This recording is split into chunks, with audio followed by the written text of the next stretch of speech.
no fantasi, fakta yang tak bisa dinegosiasi.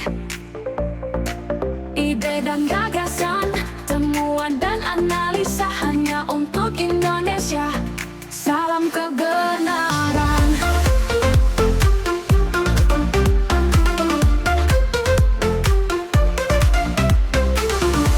Bismillahirrahmanirrahim. Assalamualaikum warahmatullahi wabarakatuh. Sahabat Dokter Tifa dimanapun Anda berada, mudah-mudahan Anda semua dalam keadaan sehat walafiat, tak kurang suatu apapun. Amin. Teman-teman, hari ini saya akan mengajak Anda untuk melakukan foresight. Apa itu foresight? Foresight itu melakukan prediksi berbasis scientific base, empirical base, reflective base ya. Jadi bukan prediksi ramalan asal-asalan, tetapi berbasis kepada ilmu yang memiliki argumentasi justifikasi yang tinggi. Saya akan melakukan prediksi terhadap masa depan politik Presiden Prabowo. Ya, ayo sama-sama kita baca masa depan politik Prabowo dan Indonesia. Karena itu kita mesti menggunakan banyak sekali ilmu ya. Lihat pola sejarah, lihat dinamika geopolitik, lihat energi peradaban, sampai ke metafisika pula ya, kita mesti lihat itu. Sekarang apa sih yang terjadi pada kurun waktu 2025 sampai 2030? Ya, tren geopolitik global itu seperti apa? Kemudian situasi nasional juga seperti apa? Dan apa yang akan terjadi? Sekarang kita coba potret ya, kita capture, kita masukkan satu demi satu variabel. Pertama, konflik Amerika Serikat dengan China ini semakin memanas loh teman-teman ya. Panas banget kita karena di dalam negeri itu hiruk pikuk tuh sampai nggak lihat ya situasi di luar tuh seperti apa. Jadi konflik Amerika-China itu semakin memanas dan potensi terjadi perang besar. Perang Malhamah Al-Kubro, Perang Dunia Ketiga juga makin besar. Dan pada satu titik Indonesia akan dipaksa memilih blok. Ini yang terjadi. Ya, kemudian global power mempercepat transisi ekonomi digital dan AI menuju kepada Great Reset, menuju kepada era transhumanism, dan mereka memang jadwalkan mulai di tahun 2025 ini ya. Nah, karena itu maka Indonesia sebagai negara penting dipaksa masuk ke dalam sistem global mereka, termasuk sistem keuangan, kemudian governance, dan sebagainya. Kemudian agenda kontrol populasi terus berlanjut. Bisa muncul pandemi baru, bisa muncul krisis pangan, konflik sosial yang diciptakan, ya intinya pengurangan populasi itu menjadi sebuah agenda yang memang terus berjalan. Kemudian negara-negara berkembang, termasuk Indonesia ini kan menjadi target dominasi baru. IMF, World Bank ya tidak mau melepas, kita harus tetap utang sama mereka. Kemudian WEF sebagai kekuatan global power akan semakin agresif mengendalikan Indonesia. Nah, itu dari sisi geopolitik. Kemudian dari sisi nasional. Antara kurun waktu 2024 ya, ketika Presiden Prabowo dilantik aja, sampai tahun depan, sampai 2026. Ini menentukan sekali arah Indonesia ke depan.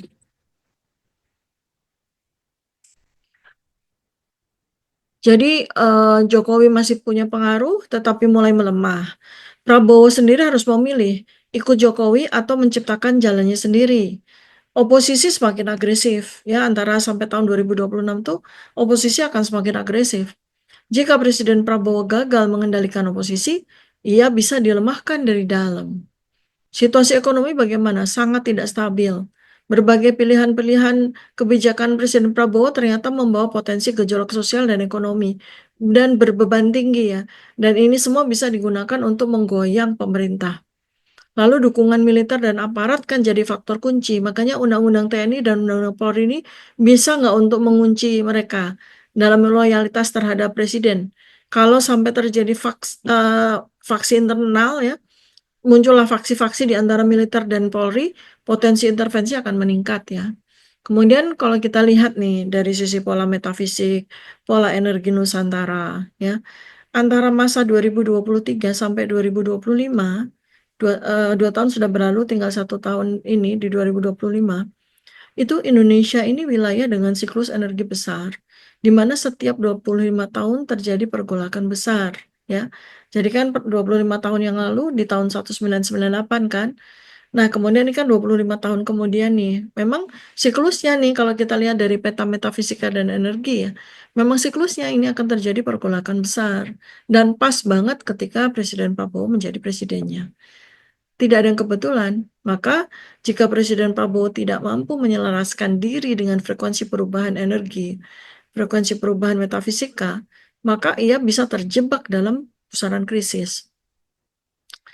Dan ada juga ya kemungkinan ritual-ritual atau skenario energi yang tertentu ya yang dimainkan oleh kelompok-kelompok yang ingin mengendalikan arah kekuasaan. Dan ini semua saintifik loh teman-teman ya. Jangan dikira ya. Kemudian bagaimana nih skenario masa depan Prabowo? Dari analisis ini kita coba menyusun beberapa skenario foresight ya tentang nasib Presiden Prabowo. Skenario pertama, Presiden Prabowo bertahan dan bertransformasi dengan catatan bertransformasi ya. Maka skenario pertama ini nilainya 30% bakal terjadi, 30% bakal terjadi. Lalu apa yang akan terjadi pada skenario pertama? Presiden Prabowo berhasil mengendalikan kekuatan internal dan eksternal. Ya, dia berhasil melakukan lobby dan negosiasi kepada kekuatan-kekuatan geopolitik dan internal juga.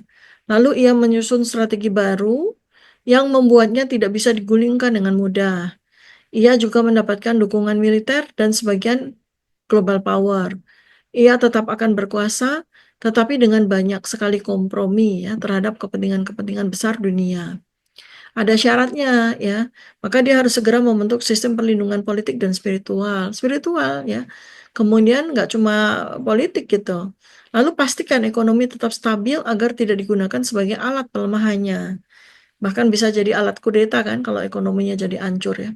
Kemudian dia harus bermain lebih cerdas dalam geopolitik, tetapi tidak terlalu ekstrim ke satu sisi, jadi seimbang gitu. Itu skenario yang pertama yang nilainya tuh 30% possibility terjadi. Sekarang skenario yang kedua ya.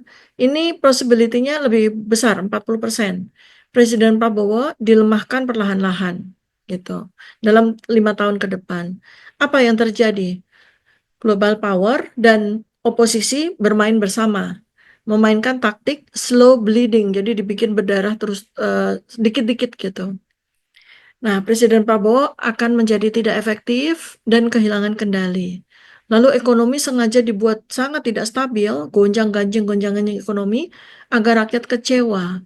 Lalu muncul isu skandal, korupsi, atau tekanan hukum yang digunakan untuk merusak citra Presiden Prabowo. Koalisi mulai retak, pecah, ada pengkhianatan dari dalam. Nah, syaratnya itu akan kelihatan.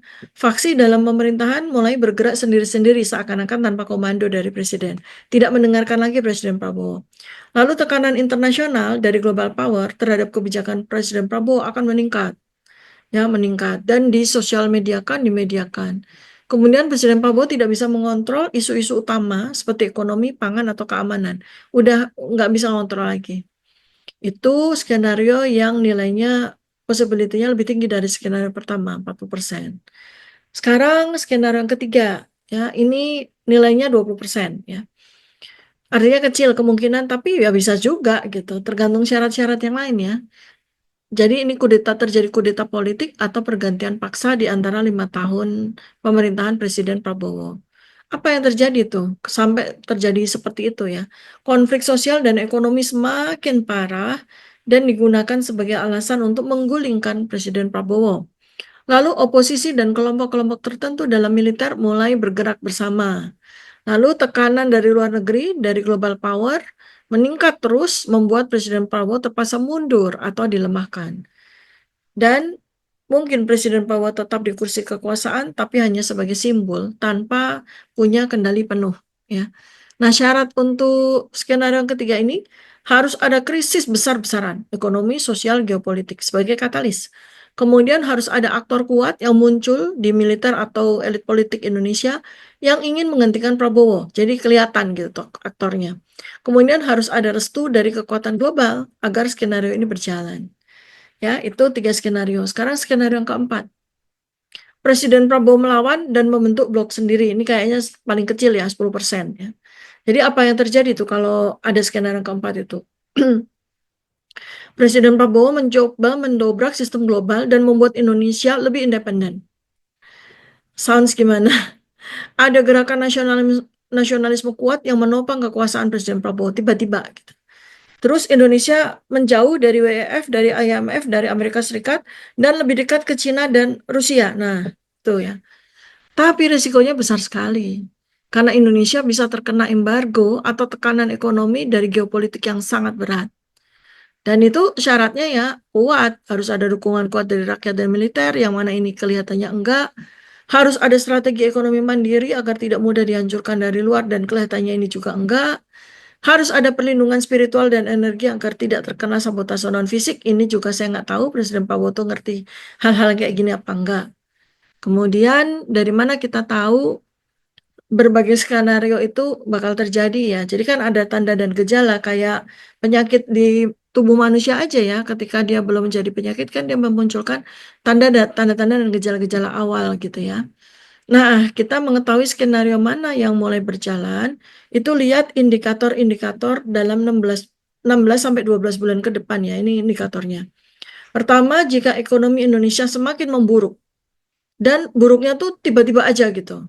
Nah, ini ada upaya melemahkan Presiden Prabowo. Ini kan sudah terjadi di IHSG ya, tiba-tiba gitu. Terus jika ada banyak isu skandal yang tiba-tiba muncul, skandal macam-macam ya, skandal yang nggak enak-enak lah gitu. Media sedang digerakkan untuk merusak citra Prabowo. Kemudian jika terjadi krisis politik internal, ada faksi dalam pemerintahan yang mulai berkhianat. Nah, itu gimana tuh? Nanti mendetek ya kalau ada tanda dan gejala ke situ. Kemudian jika ada tekanan dari luar negeri, Amerika Serikat, IMF, World Bank, WEF ya, dan Prabowo dianggap oleh mereka tidak sesuai dengan agenda global. Kemudian, jika ada gerakan massa yang membesar secara tidak wajar, ada aktor yang mendanai destabilisasi gitu ya. Jadi itu tanda-tandanya diingat-ingat atau bolak-balik lah, dilihat aja video ini supaya Anda hafal. Jadi kita mesti punya saran yang fair ya kepada Presiden Prabowo, bagaimana agar Presiden Prabowo bisa bertahan selama 5 tahun dan Indonesia tetap stabil ya. Jadi harus ada langkah-langkah strategis untuk menghadapi masa depan yang sangat tidak menentu ini kan. Pertama, 3 strategi utama yang harus dijalankan ya, ini usulan saya. Perkuat stabilitas internal, amankan loyalitas militer dan aparat. Ya, mungkin Undang-Undang TNI dan Polri ini maksudnya Presiden Prabowo gitu ya. Dan jangan sampai ada faksi di antara militer dan aparat yang berkhianat. Ya. Kemudian pastikan ekonomi tetap terkendali, jangan beri celah atau sasaran tembak ya bagi global power untuk melemahkan. Kemudian blokir semua upaya intervensi asing. Jangan sampai ada soft coup dari luar negeri ya. Karena kudeta itu nggak selalu fisik ya, bisa terjadi soft coup dengan ekonomi misalnya gitu. Kemudian kendalikan persepsi publik. Gunakan media untuk melawan narasi negatif, cegah polarisasi ekstrim agar rakyat tidak mudah diprovokasi, bangun jaringan intelektual dan pengamat yang bisa mendukung kebijakan nasional. Kemudian berikutnya adalah proteksi energi metafisik ya. Jadi gunakan pendekatan spiritual untuk memperkuat kepemimpinan. Kepemimpinan harus diisi oleh orang-orang yang iman takwanya tinggi ya, orang-orang yang mulia gitu. Pastikan ada perlindungan terhadap energi negatif dan sabotase non-fisik ya. Jaga hubungan dengan tokoh-tokoh spiritual dan penjaga Nusantara itu ada di seluruh Indonesia ya, untuk menjaga keseimbangan energi tanah air ini. Nah, jika kita melihat situasi ini dari perspektif energi, metafisika, dan geopolitik, maka kita harus memahami ya bahwa dinamika kekuasaan sebagai sebuah arus energi yang bergerak di tingkat individu, kolektif, dan kosmik. Politik pada level terdalamnya bukan hanya permainan strategi dan kekuatan fisik, tetapi juga pertarungan frekuensi, resonansi, dan kehendak yang saling tarik-menarik dalam realitas multidimensional. Kemudian dari sisi energi kekuasaan Presiden Prabowo nih, terjadi keseimbangan atau mengalami gangguan. Ya. Kekuasaan itu adalah sebentuk energi yang harus tetap seimbang untuk bisa mengalir dengan baik. Ketika ada gangguan dalam aliran energi ini, maka muncullah gesekan-gesekan, konflik, atau kekacauan. Nah, dalam kasus Presiden Prabowo, energi kekuasaannya saat ini masih dalam fase transisi. Ya. Energi lama, yaitu dimiliki oleh Jokowi dan koalisi lama, itu masih bercokol di banyak titik kekuasaan. Kemudian energi baru, Presiden Prabowo dan loyalisnya belum sepenuhnya mengakar dan masih dalam proses konsolidasi. Jadi ada perlawanan energi dari faksi-faksi yang merasa kehilangan kekuatan atau belum mendapatkan tempat. Kemudian global power sendiri juga memiliki energi dominasi yang ingin mengontrol pergerakan kekuatan di Indonesia. Dalam dunia metafisika, ini kan terjadi banyak sekali energi yang saling bertabrakan. Inilah yang salah satunya menyebabkan terjadinya ketidakstabilan yang bisa termanifestasi sebagai krisis, kerusuhan, atau bahkan intervensi dari entitas yang berada di luar spektrum fisik. Bisa tuh ya. Nah, sekarang bagaimana Presiden Prabowo beresonansi dengan agenda besar yang melibatkan medan energi global, ya. Energi global saat ini masih didominasi oleh proses transisi peradaban besar antara peradaban Adam 4.0 dengan menuju peradaban 5.0 transhumanism. Ini kan membutuhkan sebuah kumpulan dari energi yang besar sekali gitu kan. Kemudian ada agenda digital ID, ada penggunaan AI di banyak sekali platform kehidupan ya. Ini membawa transformasi ekonomi dan politik dan itu tidak bisa smooth ya. Semua pasti dengan kekacauan-kekacauan tersendiri. Apalagi ada agenda penurunan populasi atau yang sering disebut depopulasi dan kontrol population ya. Dengan menggunakan bioengineering, pandemi, kontrol sosial gitu.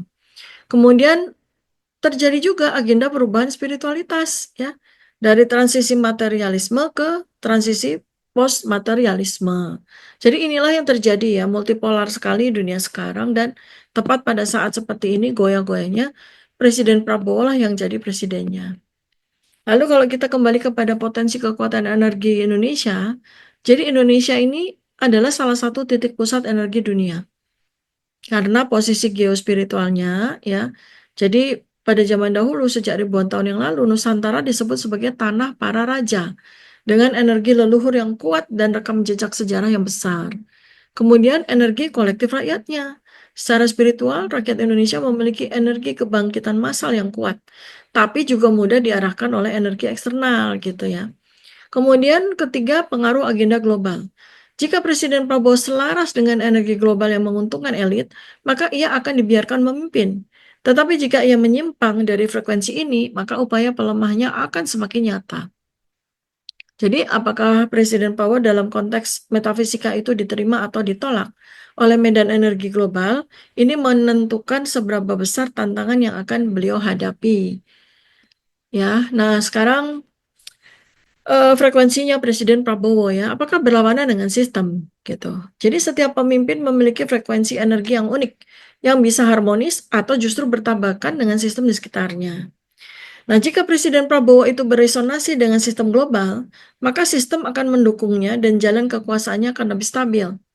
Tetapi jika Presiden Prabowo memancarkan frekuensi yang berlawanan, misalnya dia ingin membuat Indonesia mandiri, atau dia pengen dekat sama China, atau tidak menjalankan sesuai dengan skenario global, maka benturan energi akan meningkat dalam bentuk konflik politik, sabotase, atau bahkan upaya penggulingan, gitu ya. Nah, sinyal energi ini bisa kita lihat dari bagaimana media internasional, elit lokal, dan respons publik terhadap kepemimpinannya. Jika terjadi banyak anomali atau ketidakstabilan, itu tanda bahwa ada konflik frekuensi besar yang sedang terjadi. Dalam sejarah Nusantara, politik tidak pernah lepas dari dimensi metafisik ya. Pada zaman era Soekarno, menggunakan ilmu spiritual dan proteksi energi dalam kekuasaannya. Era Presiden Soeharto mengandalkan kekuatan supranatural dan jaringan spiritualis.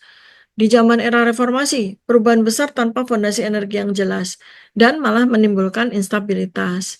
Nah, Presiden Prabowo dengan latar belakang militer dan koneksi spiritualnya, maka kemungkinan juga memahami bagaimana energi metafisik bekerja dalam politik. Jika ada upaya besar untuk menyingkirkannya, maka yang harus kita tanyakan, apakah ada energi negatif yang sedang dimainkan di balik layar? Apakah ada faktor yang menggunakan kekuatan non-fisik untuk mengganggu jalannya pemerintahan? Apakah Prabowo memiliki proteksi spiritual yang cukup untuk menghadapi ini? Karena ini kita bicara perang energi ya, bukan hanya kekuatan fisik dan strategi yang menentukan hasil loh, tapi juga seberapa kuat perisai metafisik resonansi spiritual kepada seorang pemimpin. Jadi kalau kita membaca medan energi objektif dari Presiden Prabowo, saat ini tuh beliau dalam posisi rentan ya, tapi belum mencapai titik kritis yang paling rendah, tapi rentan. Ada faksi yang tidak menginginkannya berkuasa penuh. Ada kekuatan global yang sedang menguji apakah ia bisa dikontrol atau dilemahkan. Ada unsur metafisik yang bisa menentukan arah kekuasaannya ke depan. Nah, jika Presiden Prabowo tidak segera menyelaraskan frekuensi energi politiknya dengan medan energi global dan lokal, maka benturan energi ini akan semakin kuat dan potensi upaya pelemahan terhadap Presiden Prabowo akan semakin terbuka. Namun, jika ia bisa menemukan keseimbangan energi yang tepat, baik dalam strategi politik maupun dalam dimensi spiritual, maka ia bisa bertahan dan bahkan memperkuat posisinya. Jadi, saat ini ya, kalau kita bisa simpulkan, Presiden Prabowo saat ini berada dalam fase uji coba oleh kekuatan global dan lokal. Jika ia selaras dengan frekuensi yang diinginkan sistem, maka ia bisa bertahan. Tetapi jika ia terlalu independen, maka gelombang pelemahannya akan meningkat. Kemudian ada potensi benturan energi antara kepemimpinan Prabowo dan sistem global. Jika ia terlalu jauh dari arus utama geopolitik, sistem akan mencari cara untuk menggantikannya. Jika ia bisa bermain di tengah dan tetap mempertahankan kekuasaan, ia bisa bertahan. Ada kemungkinan faktor metafisik ikut bermain dalam dinamika politik ini. Ya, seandainya Presiden Prabowo memiliki perlindungan spiritual yang kuat, maka ia bisa menghadapi semua tantangan ini.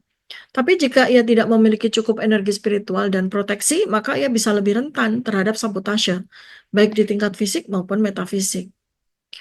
Situasi saat ini belum mencapai titik krisis ya, tetapi tanda-tanda awal pelemahan sudah terlihat secara kasat mata ya. Maka jika Presiden Prabowo ingin bertahan, dia harus segera menyesuaikan strateginya dalam politik, energi, dan spiritual. Jika tidak, kekuatan-kekuatan yang menentangnya akan semakin bergerak. Nah, sekarang apakah Presiden Prabowo akan bertahan atau disingkirkan? Ya tergantung pada bagaimana ia bisa mengelola energi politik, geopolitik, dan metafisiknya dalam 6-12 bulan ke depan. Jadi pertaruhannya itu 6-12 bulan ke depannya. Jika ia bisa menemukan keseimbangan, ia akan bertahan. Jika tidak, skenario pelemahannya akan semakin nyata. Kunci kemenangannya bukan hanya strategi teman-teman ya, tetapi juga resonansi energi dengan semesta. Nah, berdasarkan foresight yang saya lakukan ini teman-teman ya, kita lihat dari 2 tahun ke depan ya, 2025 sampai 2026. Ini adalah fase yang kritis sekali bagi Presiden Prabowo dan juga Indonesia. Jika salah langkah bisa terjadi skenario pelemahan atau bahkan penggulingan dan itu nggak enak sekali bagi negara kita ya. Namun jika strategi tepat dilakukan dan Presiden Prabowo itu bersedia untuk mendengarkan banyak orang yang pintar gitu ya, yang benar-benar ingin memperjuangkan Indonesia, maka ada peluang bagi beliau untuk bertahan dan membentuk jalur politik yang lebih kuat. Pertanyaannya, apakah Presiden Prabowo siap menghadapi skenario ini? Ataukah ia akan menjadi korban dari grand design yang lebih besar? Tulis komentar Anda ya, dukung Dr. Tifa dengan like, subscribe, dan share video-video dari DRTF Channel. Simak selalu demi kebaikan Anda dan kebaikan Indonesia. Sampai jumpa di video berikutnya. Wassalamualaikum warahmatullahi wabarakatuh. Salam kebenaran.